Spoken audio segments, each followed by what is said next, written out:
বয়সের পরে আপনি খেয়াল করে দেখবেন যে তর্কে জেতার মানুষ চুপচাপ নীরবতা বেশি পছন্দ করে। একটা সময় আমাদের যখন বয়স কম থাকে তখন যদি আমাদের সামনে আমাদের বিরুদ্ধে কেউ কথা বলে বা আমাদের মতামতের উল্টো কোনো কথা হয়, তাহলে আমরা সামনের মানুষটিকে সাথে সাথে হাজার একটা যুক্তি দিয়ে তাকে বোঝানোর চেষ্টা করি যে না, আমি সঠিক, তুমি ভুল।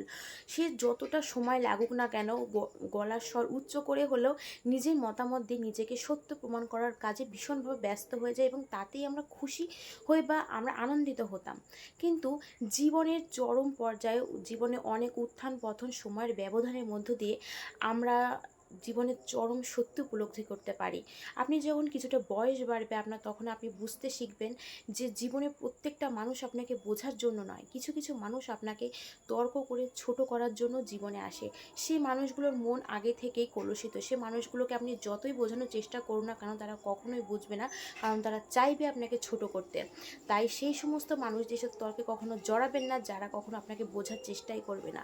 সেই সমস্ত তর্কে জড়ানোর থেকে নীরব থাকা ভালো, কারণ সেখানে আপনার শক্তির যেমন অপচয় হয়, তেমনি আপনি নিজের কাছে নিজে অপমানিত হবেন। তাই সব জায়গায় নিজেকে প্রমাণ করতে যাবেন না, চুপ থেকে নীরব থেকে হাসি মুখে বেরিয়ে আসবেন।